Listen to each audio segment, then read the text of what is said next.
if dreams die, rely on yourself in no way. Believe.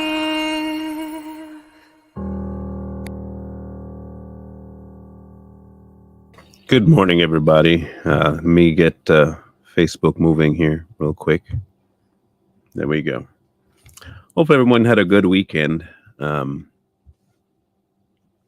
and week so far and have good plans for the upcoming weekend. I did manage to get a good bit of sleep last night. That felt good. Still want more. I still want more. I am still dog tired right now. But the world waits for no one, right? It waits for no one. We're going to have a different kind of discussion this morning. No kind of extra frill or additives from other people's input or videos or anything like that. This is just a conversation about faith.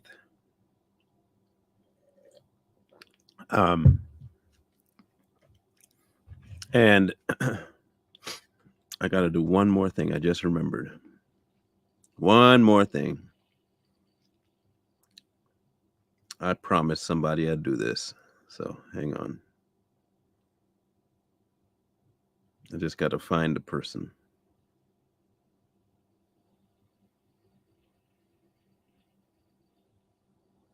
Here we go. Okay.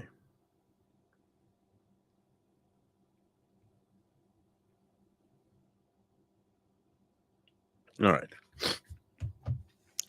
Now, faith. I have had opportunity to watch and listen to many people, preachers, friends talk about faith and how some people say they walked away from the faith. And some people say they didn't get a prayer answered and someone told them it was because they had no faith.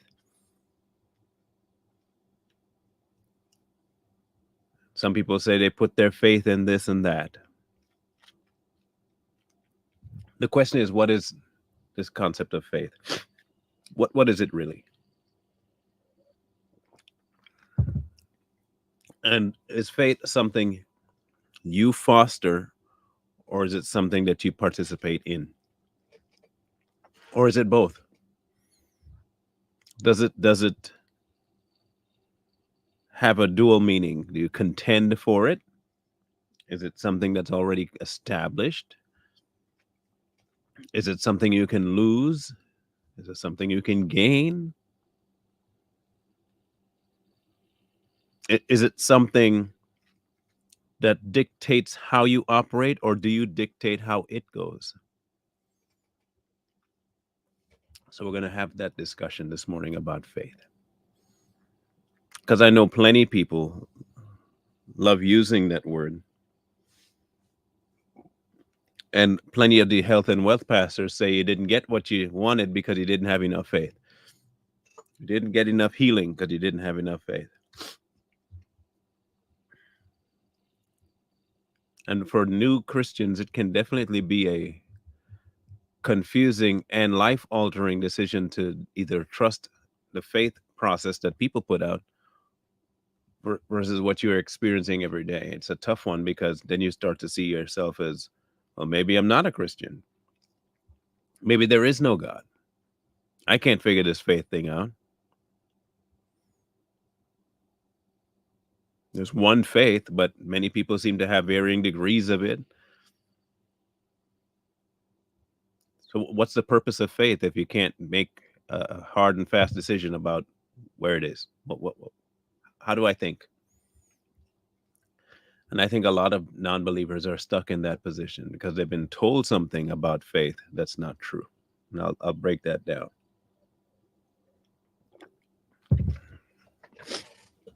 So what's going to be discussed today is not my viewpoint about anything. We're going to discuss what actual process we're supposed to have to get true faith. I have said repeatedly on this channel that many believers skip the most important part of their walk with Christ. Many of us have forgotten and had to be reminded of what the basic premise of Christianity is. We don't like to be reminded sometimes, but we need to be reminded. The basic premise of Christianity is knowing Christ. If you are confused about his nature, you will never understand faith, trust, hope, salvation. You won't understand any of that because you do not understand the one who gives all of it.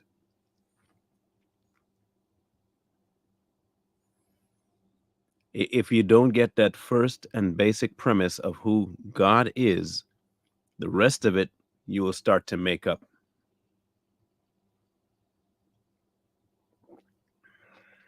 And you'll always make it up to your benefit.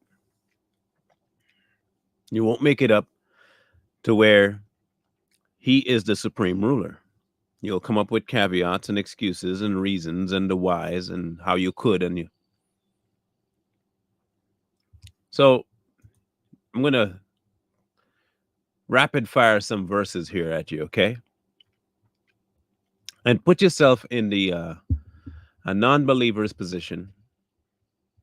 But if you do find yourself confused, then you might be in that position without knowing it. Okay. I'm just going to rapid fire some verses out here. Whatever you ask in prayer, you will receive if you have faith.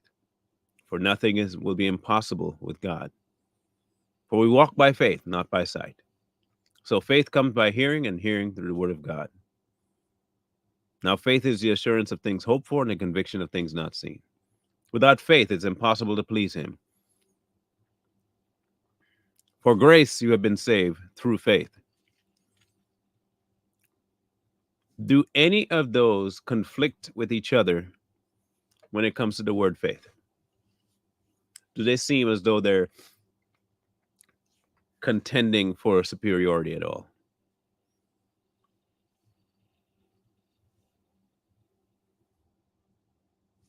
Um, it depends. I can't say whether they, because I don't see and I don't know. But how much is too little faith? He said mustard seed, right? He said even if you have faith as small as a mustard seed, you can move mountains. So who decides how much is lack or too much or too little? How do you go about citing a mustard seed in faith if you just need a little bit? That's my question. So no, I don't think particularly that that is what it means. And I did not give the verses I quoted from. I just rapid fired some quotes of verses for you. But let's take a few of them and see if we can make some sense of it, okay? Let's go with Hebrews 11:1. Faith is the assurance of things hoped for, the convictions of things not seen. Okay. So we are saying that faith, if I were to look at this from a perspective of never having known God, okay? Faith is the assurance of things hoped for, the conviction of things not seen. Now, on the surface, this seems oddly crazy because there's no way you can have this. It seems like a dichotomy. It's an assurance, but it's a hope. It's conviction, but no proof.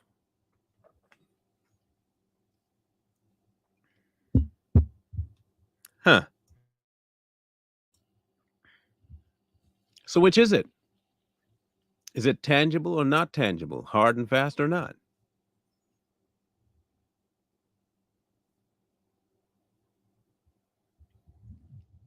Do I have faith in this? Do I have faith in that? Do I have faith in the cross? Do I have faith in Christ? Do I have faith?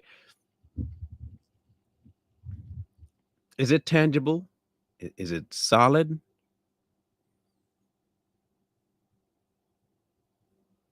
I'm glad you brought that topic up because I was going there later on, but since you went there now, her faith, I want to make sure I say this right. What healed her? What healed the lady with the issue of blood?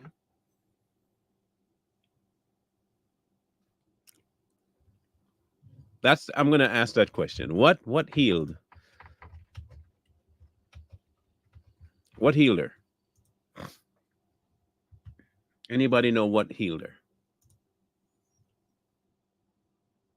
That's going to be my question to you today. What healed her? We're gonna read it just to verify here. Okay, we're gonna read it. I might say something here that you may have missed or may not have thought about, but we're gonna do it. Now, a woman having a flow of blood for 12 years, who had spent her all her livelihood on physicians and could not be healed by any, came from behind and touched the border of his garment, and immediately her flow of blood stopped. And Jesus said, "Who touched me?" When all denied it, Peter and those with him said, "Master, the multitudes throng and press you, and you say, 'Who touched me?'" But Jesus said, "Somebody touched me, for I perceive power going out of me." Now, when the woman saw that she was not hidden, she came trembling and falling before him. She declared to him in all presence of the people and the reason she had touched him and how she was immediately healed. And he said to her, "Daughter, be of good cheer. Your faith has made you well. Go in peace."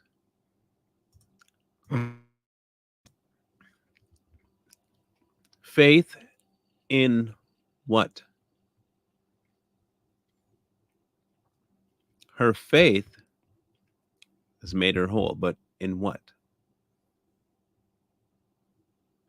Her faith was in the knowledge of who and what can be done through Christ. She was fully aware of the person,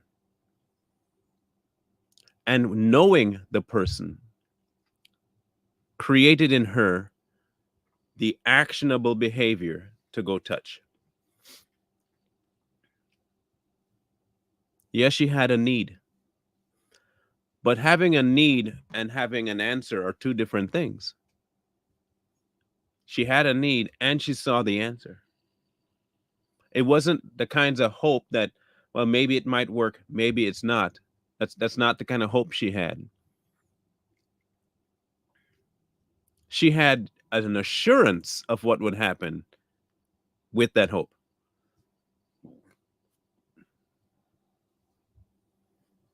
She had a definite assurance because she knew the person. While it may have been something she hoped to be relieved from, she did. She said, I hope this will heal me. She had an assurance of that hope based on who Christ was. And while she had not seen the answer, she proceeded with a conviction that the answer would come. See, what we like to do, though, is the opposite. We take faith and we do actions to try and invoke faith. A lot of us will do things hoping to foster faith. And when the action doesn't seem to foster faith, we lose faith. And then we start to get confused about what we're supposed to be doing. Your faith does not come from your actions. Either you believe the person who faith is about and around, or you don't. We say this all the time. I pray God will take care of the situation. No, I have faith God will do something.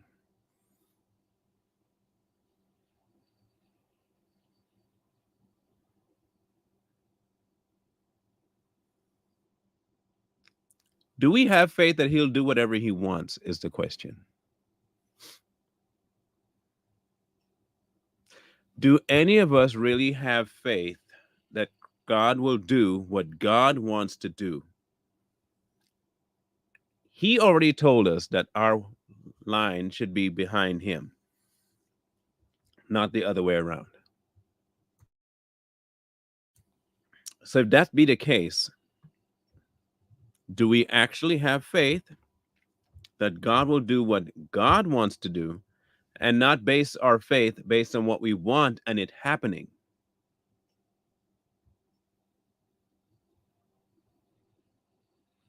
Because we love to do the opposite. We love to act and hope it produces a faith, or hope that what we're doing is going to solidify our faith, or hope what we're doing is going to make sure that our faith is grounded, or we're going to prove to others that we have faith.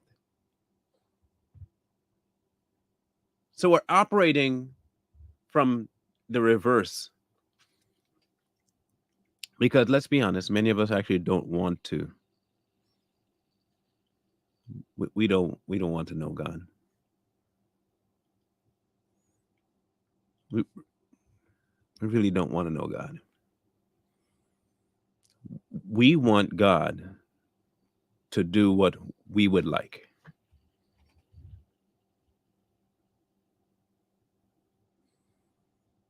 We want God to do what we want. And in so doing, solidify our faith. We want proof? Okay. I didn't get healed. I didn't get that job. I didn't get this. I didn't get that. And it caused my faith to waver.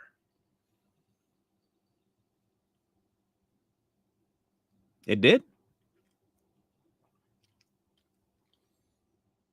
So so let me get this dichotomy right in your head. I want to make sure I get this in your head right. You base your faith based on what God does, and when he doesn't do it the way you want it, that makes you lose faith. So are you actually having faith in God or yourself? You have faith in yourself, and you're hoping that God will agree and do what you want. But you lose faith when he does his own thing for his own benefit and for his own kingdom. You lose faith because you didn't get it the way you wanted it.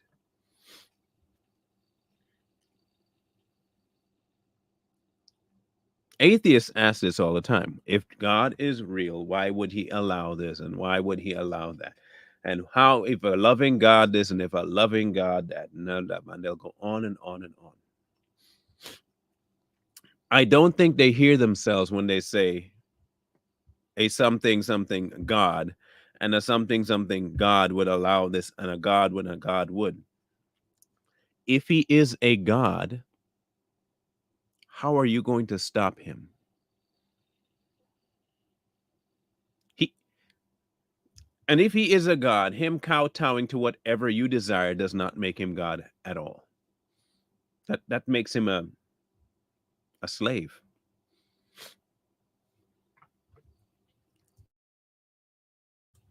I am not basing my faith on what I get.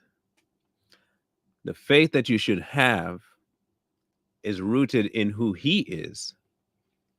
And if you don't know him, then things he does will not be attributed to a good characteristic or even something you should have faith in, because you're not getting what you want. But this walk is not about us.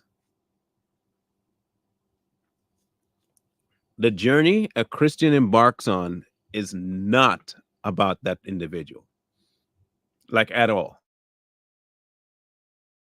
It is 100% about what he wants to accomplish through you and in spite of you and without you, because it is about him.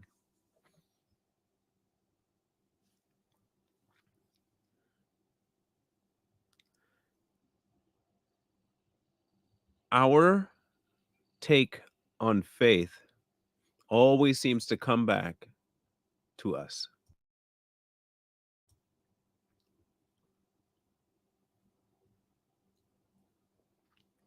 It always seems to revolve around us getting something. I'm not saying he wouldn't give it, far from it. But I am saying that you're going with an expectation of the person. That lady with the issue of blood, this is where I was going to get to it. The lady with the issue of blood had a need, but the need she had, she saw the solution in the person of Christ. So much so that all she needed to do was touch. And while her faith urged her to do what she did, the faith in what it was invested in, knowing the person, it made the faith valid. Had nothing to do with her. But when Jesus said, your faith has made you whole, it's true. She had a vested faith in the Lord. She knew who and what he could do. And she did it. She touched. It wasn't her action, it was to whom the action was about. We don't want to go to the source. We hate going to the source. Because if you go to the source, you have to understand that you are not the focus. We're just not the source. We're not the source and we're not the focus. He is. He is. You don't have to limit your disappointment in life. You can limit your disappointment in life when you realize that everything that happens at his okay. That he's already seen the end from the beginning.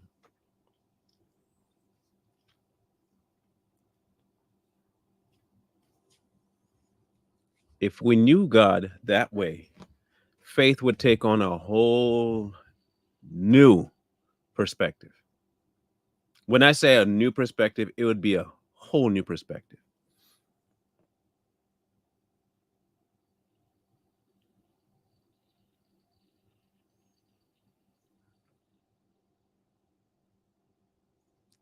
We really don't want Christ. We want all the blessings, though, and call that faith.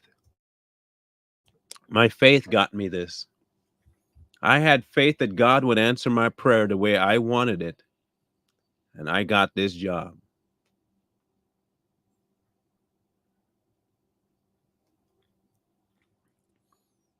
How about the time you asked for patience and God took away your job? Did you call it a blessing?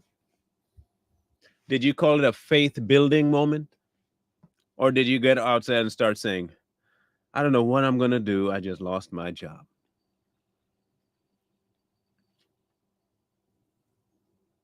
Or how about you ignoring God being healthy, and then you get the calamity of having an illness that sets you back on your heels and you have no choice but to trust him? Is that a blessing? Is that a place for you to have faith that God knows what he's doing? Or would you say that I didn't have enough faith and I got sick?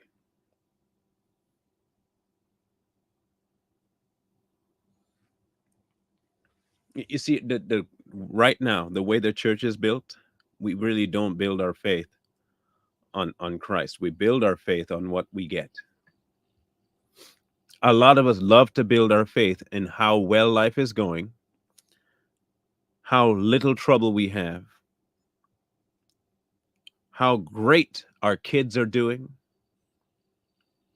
how happy I am, roof over my head. We love talking about that. And when they go away, the blessing is removed. Where is God? I wish I had faith. Maybe my faith wasn't enough. Or maybe you didn't really have faith. I could agree with that. Maybe you had it all backwards and you thought that your actions made faith realistic, as opposed to the faith that you should be having is in somebody who has his own will that is not our own.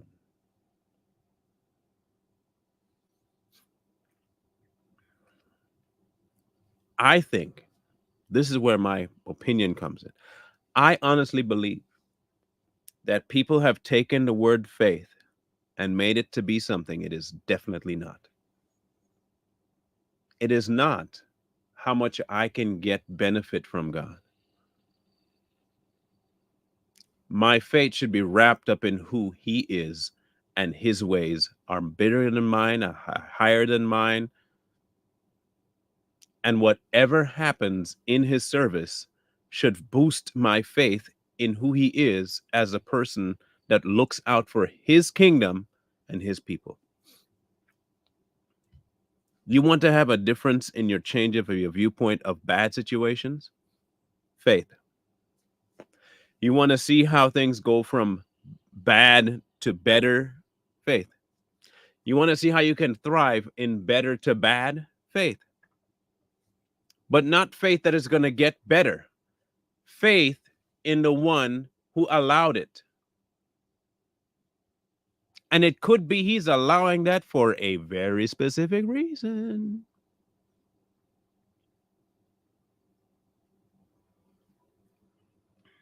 And I'm with you, Avi. I'm with you. Those of you who have followed this particular journey of mine, health wise, I have learned one very major thing when it comes to body pain and injuries and all that stuff. I went through the whole pity, and I went through the anger, and I went through the self loathing, all that stuff. I went through all of it. But I had to come to a place where I realized I'm not the one in charge of this, am I? Now, when he said some things like, He'll not allow you to be tempted beyond what you are able, is that confidence in you or confidence in Himself?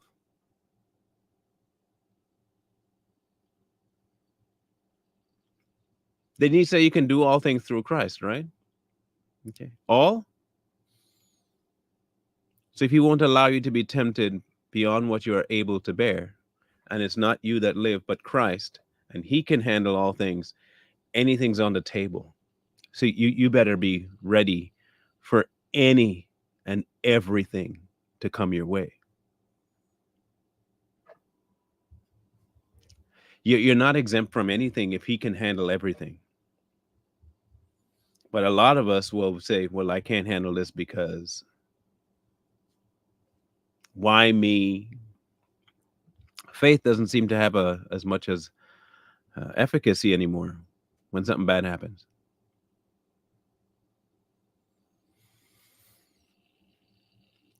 Do bad situations change the nature of God? Can anything the devil can come up with, can it deter, change, hinder, destroy God? No. Can it thwart anything? No.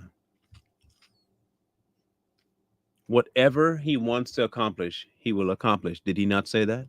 Okay. If this is true about God, if this is true and you believe that He can do anything and no plan of His can be thwarted, if that is true about God, then there must be two other things that are true as well. The one other thing that is true is the devil has no real hold on you. And two, you don't have to listen to the devil.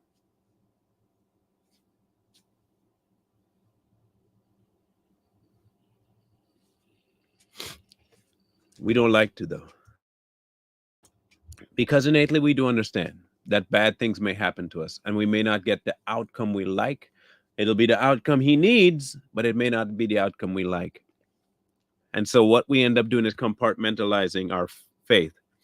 We have a human level of faith, and there's a God level of faith. And the God level of faith is, I don't know, I don't understand, and I don't, oh, and then we say, okay, but God, but we don't really want to say, but God, but God, but God.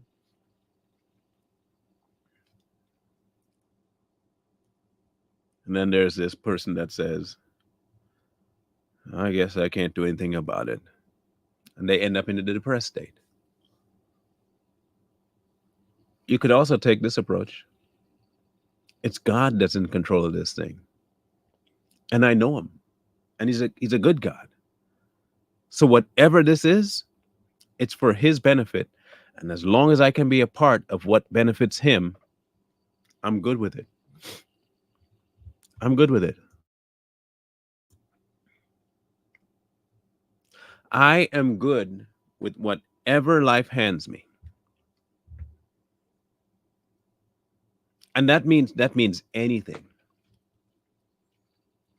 Anything. Now, do you think then with that mindset that your wants will change? That the way you request things will change? So when you have a prayer like whatever you and when you ask in prayer, whatever you ask, you'll receive in faith. Does that have a different connotation now? Will your prayers change from what you want to what he wants? Now remember, not my will, but your will be done. How can you still want what you want and want to accomplish his will and say you have faith? Do you see how backwards the Christian world has had things for so long? People will tell us all the time, oh, your God's an evil guy. You don't get, God does what God wants to do. I'm in no position, place to say anything about it. Nothing. If you want to talk about him, feel free though. That's on you. I understand my place. I understand my place. I know who he is compared to who I am. I'm not stepping over that line no matter how much you try to persuade me to. That's not, no, no, no, no, no, no. No. Unfortunately, Christians have gone to the point where they tell God what he's supposed to do to make them believe in him. Isn't that kind of weird? Well, God, if you just answered this prayer, I would believe you.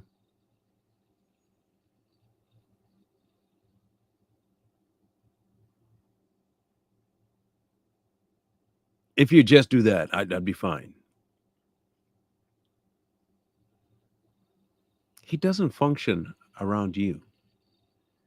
He functions around himself.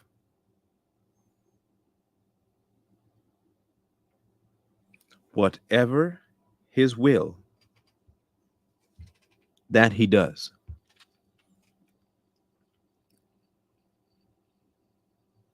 Either get on board or get out the way. People don't like hearing that because we've been sold this bag of goods that God is supposed to make our lives better.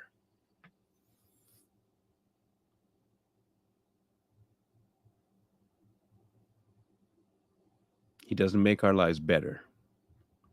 He makes our lives his. It's not that we get all these benefits.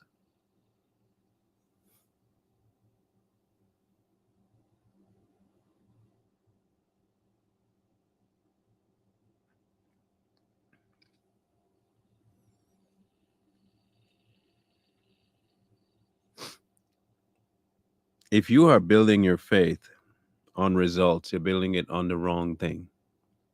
If you're building your faith on what you get, it's on the wrong thing. If you're building your faith on what you don't go through, you're building it on the wrong thing. If you think faith means that all the hardship you're going through is to benefit you, you're having your viewpoint skewed. The reason for hardship is to press deeper into Christ. That's the only reason for hardship. It's to teach you how to settle in,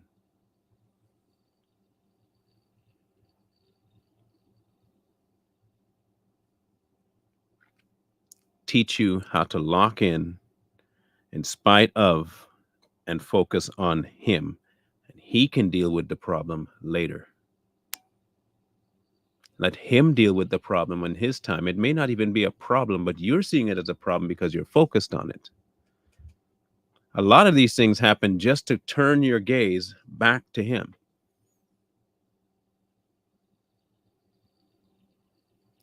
We don't want it. We want to have the badge that we did something, we fixed it, we applied something. This happened for my benefit. We want that validation.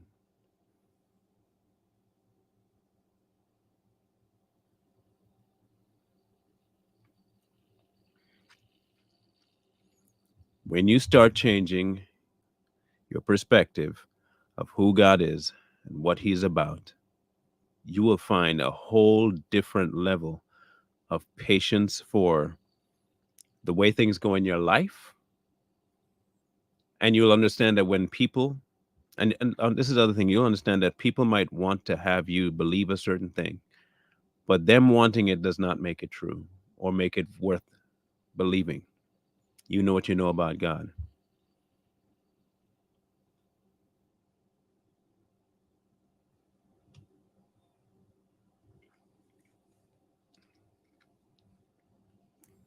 He's told you exactly who He is, what He does, how He operates.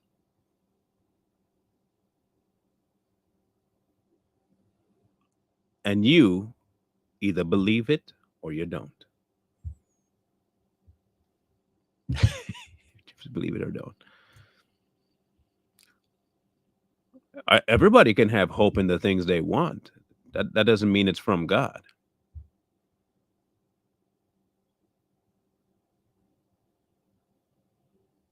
I want a lot of things. I would love to wake up in the morning and get some random check for $5 billion. I would love that to happen. Why?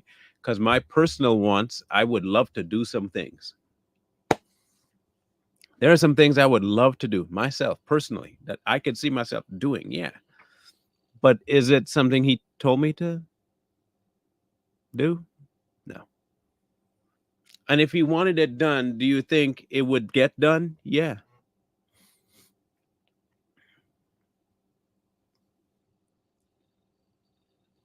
Can I facilitate it? Perhaps. Can I be open to it? Yes. But at the end of all of it, if He doesn't want it happening, it ain't happening. If He wants it happening, it'll happen. Through you or somebody else, it gonna happen. Case in point, Jonah. Jonah was like, I ain't gonna do it. Oh, you're not? All right, cool, cool. Go ahead and get on that ship. Storm, do your thing, please. All right, cool. Oh, he's still okay. Fish, do your thing, please. All right, cool. Just spit him up right there, please. He's trying to run just right there. No, no, yeah, that works. Yeah.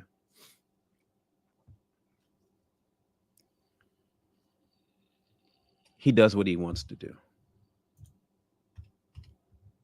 It may not be something you want to hear, but it's true.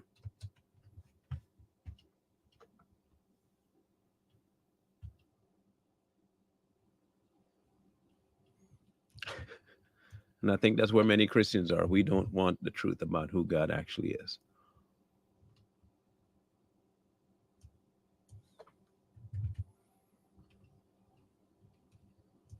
Because what ends up happening is that we don't get what we want.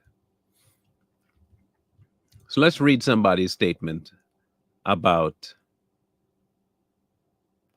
our will versus God, shall we? Job answered the Lord and said, I know that you can do everything and that no purpose of yours can be withheld from you. You asked, who is this who hides counsel without knowledge? Therefore, I have uttered what I do not understand, things too wonderful for me, which I did not know. Listen, please, and let me speak. You said, I will question you and you shall answer me. I have heard you by the hearing of the ear, but now my eye sees you. Therefore, I abhor myself and repent in dust and ashes. Do we ever get to that point when we don't get our way?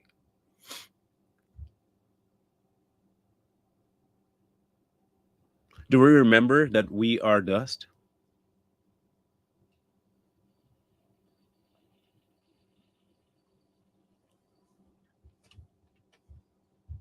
Do? Because if you don't remember your position, you're not going to remember the fact that He is God.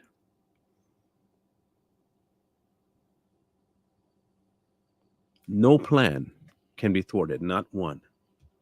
What does that say for our lack? What does that say?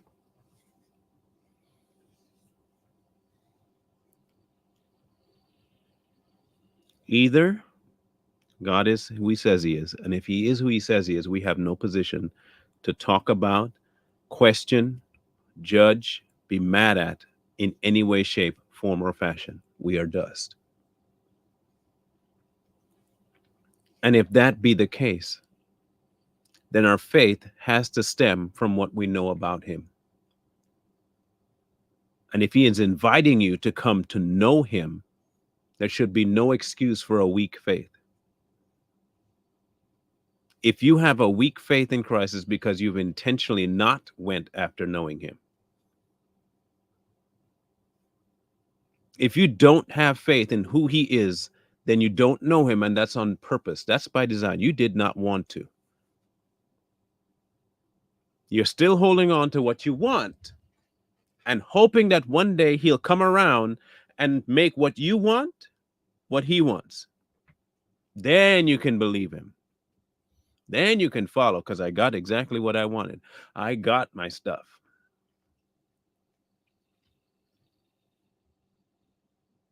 Doesn't work like that.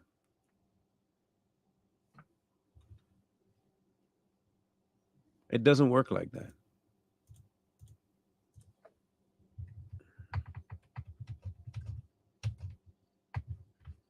It does not.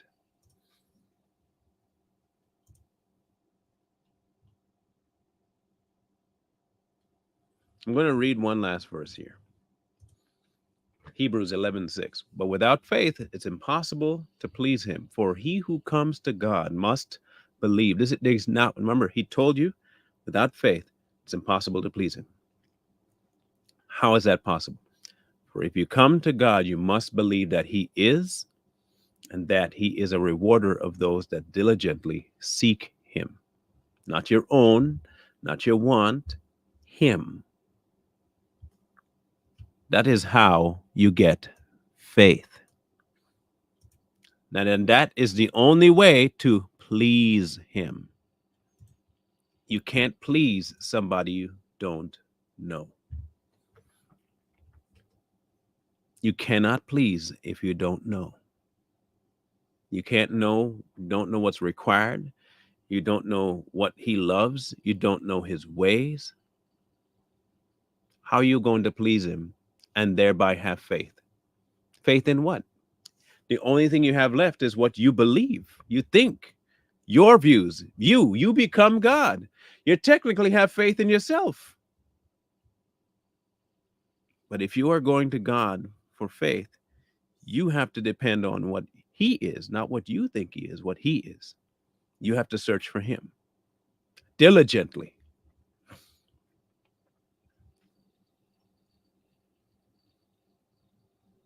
The only question is, are you going to do that? That's the only question. Are you going to do that? We don't like to. Look, I understand the human need and want is big. We like self a lot. Some of us don't like to admit we love self, but we love our some self. I mean, otherwise the showers and shaves and brushing and eating wouldn't take place nearly as much. You do love self.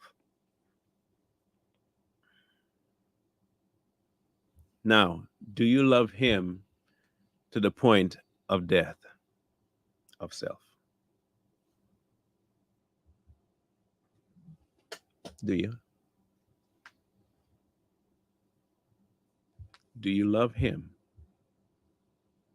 to the point of death that you'll place all of your faith in who he is, knowing him in spite of you? There's a good test of faith for you, to invest in the knowledge of God and put self to the side.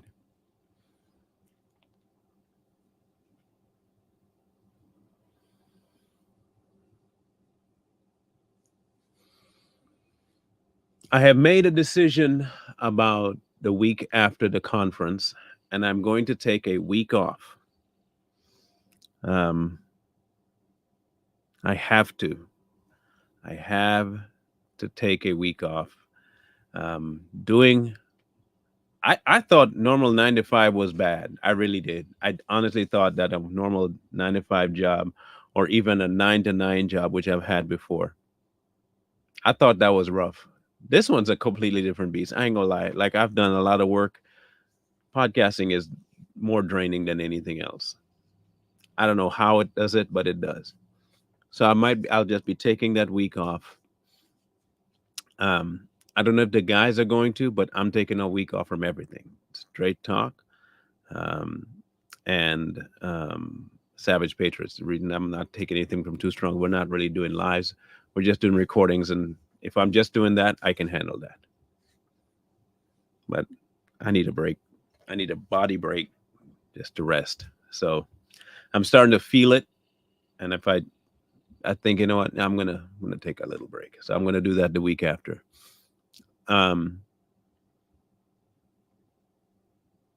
Savage Patriots will be on today. We're gonna be discussing the VP pick. And Too Strong more than likely will be live tonight. Okay, we were, if you missed it, we were live Monday. It was a really good show. We'll be live tonight too, I believe.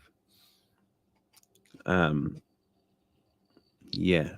Anyway, so the event looks like it's going so far. Everything is working out really smooth. No issues so far. Yeah. There's a lot of channels, Lanessa. I do Too Strong, this one, and Savage Patriots. So there's a trifecta there.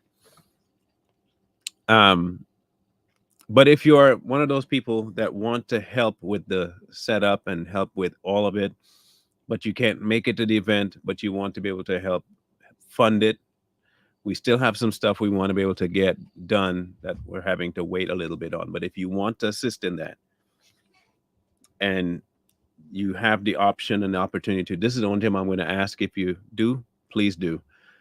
Just send me anything and make sure you put a tag of event for the event on there, so I know that's what it's for. Yeah, Savage would be the newest. And you can send it to either PayPal or to Cash App. I also have a Venmo, but if you have to email me for that one. So those are the two options you can send to help with the event next week. For those of you coming, looking forward to meeting you. It'll be interesting to finally put some faces to these keyboard typing folk and to these little icons. It'd be cool to put a face to it and a real personality to it. So for those of you who are coming, I'm really looking forward to meeting you in person. And hopefully the event goes really smooth. Hopefully it goes really smooth. Okay. Again, I will not refuse assistance on this one since it's a first-time event. We're not a very massive platform. It's not like I have TD Jakes kind of funds. So I want to do this organically as much as possible. Most of it is already taken care of. But like I said, there are not a whole lot of people coming because of the distance, and I understand. But the few that are coming, the amount that was sent was not equal to the amount that was spent. That makes sense. So just so you're all aware. So if it's something you can help with, fine. I'm not saying that you have to, but if it's something that you can, please do. So anyway, we'll catch you guys up this afternoon, 6:30 Eastern on Savage Patriots. Let me grab the channel link for those of you who are unfamiliar with the Savage Patriots. Okay, I just put it in there. The event is in Washington State.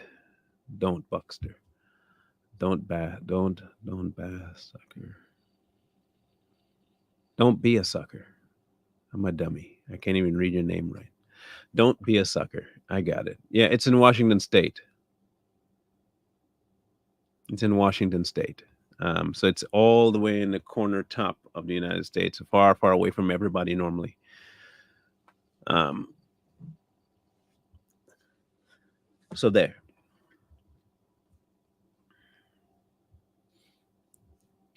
No, I'm in Washington State too.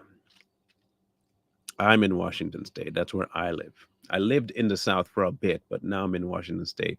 And I've been here since 2001. I've been here 2001. So it's been a while since I've been here in Washington State. But we'll make sure that if you guys are coming, you're going to enjoy the time. It'll be worth your while. I promise you that. I do promise you that. We will be streaming that Wednesday. So next Wednesday, we will be streaming the event the whole day.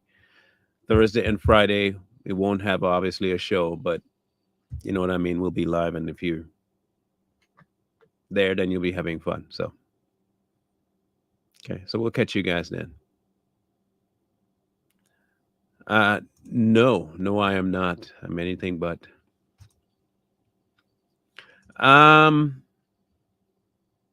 The wet side on the other side of the mountain where I'm not, very expensive. And it's getting that way over here because of those people. But we're hoping that with new management and the governor's side, it might get better. We're hoping. Because the clown that was in there before, yeah. Because I live here. That's the easiest way for me to plan it. It's here because I live here. I may host it in a different state when I have more financial backing to get it done. But for now, I'm here. And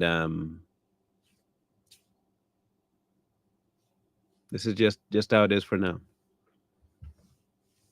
No, the event is on the 24th. The family event is on the 24th, 25th, 26th. So if you live in Washington State, come on over. Pay the fee when you get here. Just pay the fee when you get here. Okay. All right. Nope. It's all, like I said, all organic because this is the first one. This is the first one. And so I didn't want to do this with any big named people. I wanted to make sure I can control what was being said. I don't want to bring people in saying stuff I know is not true, and two, God didn't say. I'm not doing that. So I don't want people to decide how things happen. I'm not doing that. It's $25 per person, Lanessa. I want this to be a very open conversation between husbands, wives, and kids. I want to be able to talk to the men directly about their role. I want the women to be able to be talked to directly. And in some ways, we all need to be spoken to harshly sometimes. We're going to have the tough conversations. We're going to have the hard conversations. We're going to have the taboo conversations. Okay, I'm just letting you know, this is not going to be one of those conferences where you leave giddy and happy. We'll be talking about stuff people ain't going to want to talk about. Because you have to. Otherwise, what's the point? Okay. So we're going to have that conversation. And again, if you feel like helping with it because you can't make it, you have options down below there to help. Okay. So in any case, not a bad idea, but I also don't want to make it about the funds. And by then, the whole event's already in process and the payments would not have to be submitted anymore. That makes sense? So just so you know.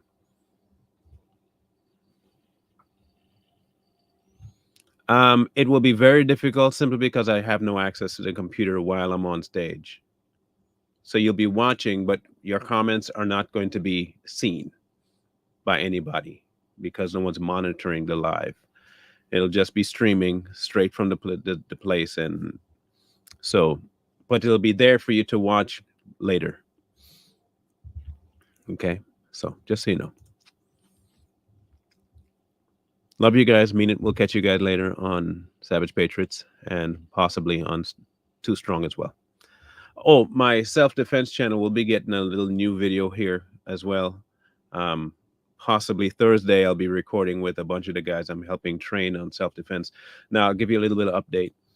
And I haven't seen Kat or heard from Kat. She's usually the ones that's all about trying to learn the self-defense stuff. But anyway, I've been training a group, a music group for self-defense because they go into Ukraine, they go into Africa, they go into Mexico, they go into Cambodia, they go into all these underprivileged countries to do events for the kids, and they deal with child trafficking things as well. So I've been training them of how to carry themselves, how to look out for danger, how to avoid danger, how to fight people in the streets if they have to. But they're going to record me doing so with a good camera, and I'll be putting that up on the station. But also, they want to get me in touch with the CIA people that they work with, so that I can show my stuff to them too. So that'd be cool. I would not be saying no to that. If the CIA, heck yeah, man, heck yeah. Make sure you pay me though. I want that money. Woo-hoo. Give me that cash, bruh. Give me that cash. The channel is called MB Tactics. That's my fourth channel. That one doesn't get as much traction because that takes a whole lot more time to record, and I don't like recording in the gym, and I have to get my own little place to do it so I can feel comfortable. But I put a few videos up there already. MB Tactics. Understand, that is a self-defense and fighting channel. Don't judge me for what you see over there. It's a fighting channel. Okay? I'm reaching a different audience through self-defense. All right, cool. So we'll catch you guys later today. Love you. Mean it. Wisdom calls to you from the streets. So please, please, please find wisdom. Peace. Hold tight the dreams, for if dreams die, rely on yourself.